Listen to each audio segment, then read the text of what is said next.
Hello friends, তোমরা কি করছো, কেমন আছো? আমি দোকানে এসেছিলাম, ভেবেছিলাম আমি আসবো না, মন্দিরে গেছিলাম একটু, ভেবেছিলাম মন্দির থেকে চলে যাব।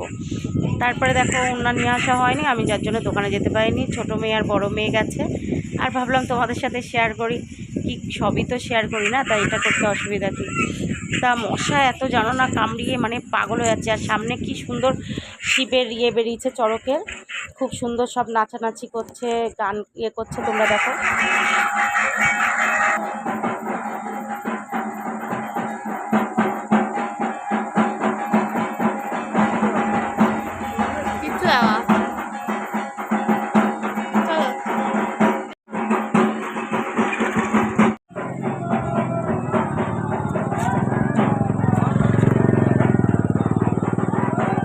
এদিক টাকা অন্ধকারের মধ্যে লাভ।